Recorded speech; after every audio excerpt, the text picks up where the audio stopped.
Speakers Bank Podcast. Our voices, our views.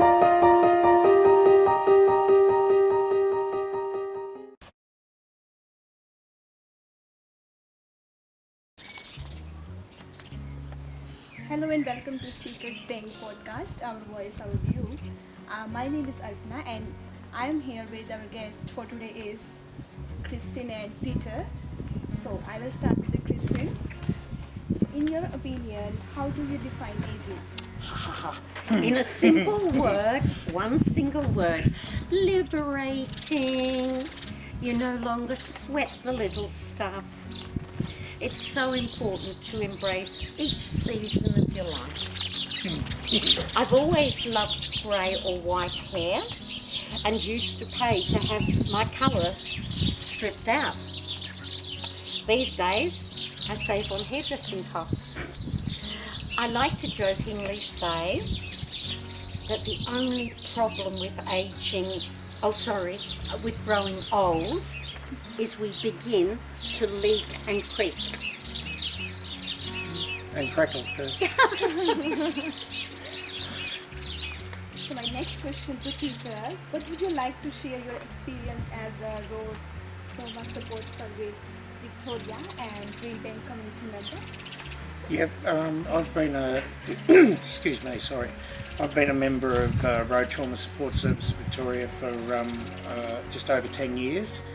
I was approached originally by somebody at a disability meeting who asked if I'd be interested, and went and did the training, and it went from there. And I speak to road offenders generally about each month, where the judge and the courts instruct them that they have to do a Road Trauma Support Services course, and I speak to them. I also when I'm speaking to them, I physically go around and I show them the damage to my legs, and so that they can see the impact of road trauma and the wrong thing on the road. So that's the road trauma. Greenbank community, I've been doing volunteer work for a bit over 10 years as well for Greenbank. I'm on a number of different committees, the Greenbank Disability Network Group, the Greenbank Disability Advisory Committee. I'm also on WINDAG, which is the Wyndham Disability Action Group, which is out of my area, but I've gone on there to support Christine and help with numbers. So, and again, we have a lot of fun at our meetings, so as well as get through what we need to. So Christine, do you think that people can live their own age peacefully? And if yes, then how? How you will describe it?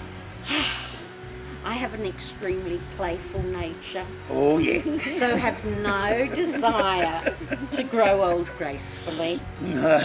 Being cheeky and flirtatious is a lot more fun. Peter and I are like kids in a lolly shop. In a big lolly shop. When we get together. There is a saying, growing old is inevitable. Growing up is optional. Peter, would you like to share the Gold Class Cinema story? Oh, definitely. Anything to make a fool of you, Christine. Oh, thank you, Peter.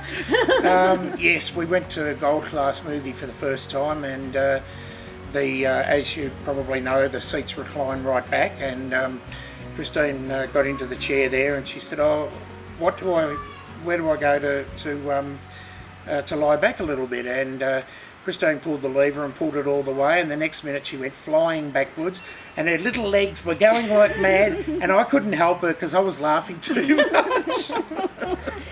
And a little addition to that story, those tickets were actually presented to me as a gift from a Necto, so there's the connection with the Necto as well. Well, there you go. So my next question to Peter, what's your role as a member? Like you were working in road trauma support and service Victoria, and how did you find working in these organizations? Was it good experience for you? When I first started with Road Trauma Support Services, it obviously, speaking about the accident and everything else, I found it a bit tough in the beginning, but I found over the years, and even now after 23 years since the accident, that it still helps me cope in some small way better of with what's happened. And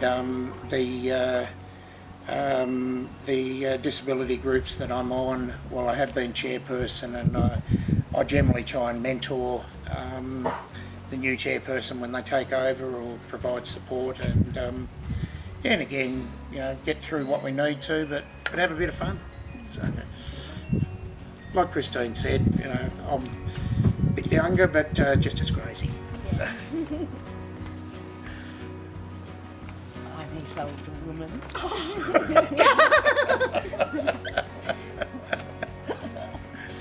So coming to Christine again. So Christine, if there is an aged person with disability, so what do you think? How aging challenges for them?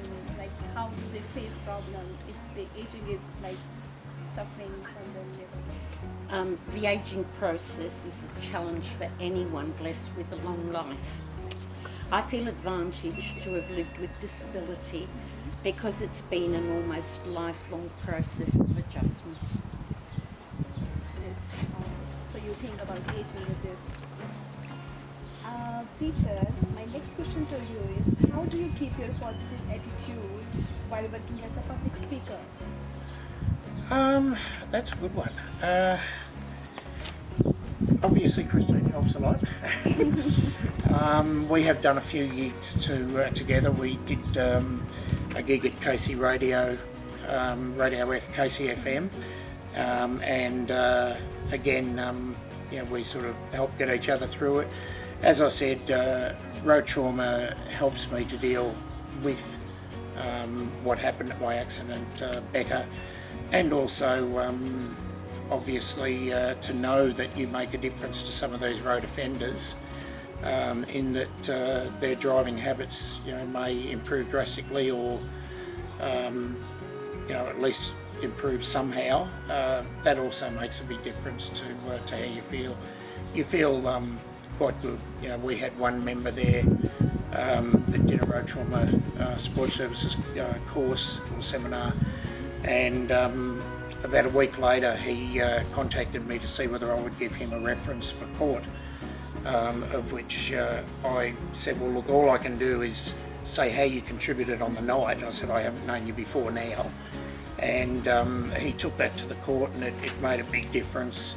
And I received a few weeks later actually a beautiful letter from him, and a box of chocolates. So, thanks for everything that I'd done, and things like that happening, and you probably feel 20 feet tall. So that's how to me, that's how you keep a positive attitude, is by knowing that in some small way you're making a difference. So my last question to you, Christine, what's your message for disabled age people? Okay. Faced with the options of misery or happiness, why would you choose misery? It'll be craziness. No, that's not included. Oh. There is always someone doing it tougher than you. One of my favourite sayings is, be the kind of woman that when your feet hit the floor each morning, the devil says, oh crap, she's up. The motto works for men too. I haven't heard that one before. Haven't I told you that one? Oh, well, see, you still learn. That's it from me. Thank you. Same question with you, Peter. What's your message for disabled people? Well, probably very similar to Christine in that, there's always people in worse situations. I mean, just as an example, I suppose, well, I've got the damage to my legs, but my mind and everything else is still fine. Huh? Well, some people think it is. Whereas you see some other people who've been in road accidents, and they're vegetables. And I suppose I've been lucky in that avenue, and it wasn't too good for the legs, but the rest of me is fine. So yeah, there's always people worse off, and again, as I have said previously, you know, if you get into a real rut where you need help, is get it. There's nothing wrong with asking for help. So to me, that's how you get through those things. Thank you, Kristen. Thank you, Peter. Thank you. Thank you. So that wraps our Speakers Bank podcast, our voice, our views. If you have any question or know someone with who wants to join us in our advocacy, so please contact us at 9314-0988 or visit our website at www.speakersbank.org.au. Also like us on Facebook and subscribe to our YouTube channel, The Speakers Bank. Thank you so much. And on that note, I have one thing to say. But as in the words of Porky Pig, blip, blip, blip, blip, blip, blip, blip, blip. That's all, folks. Thank you. Bye-bye.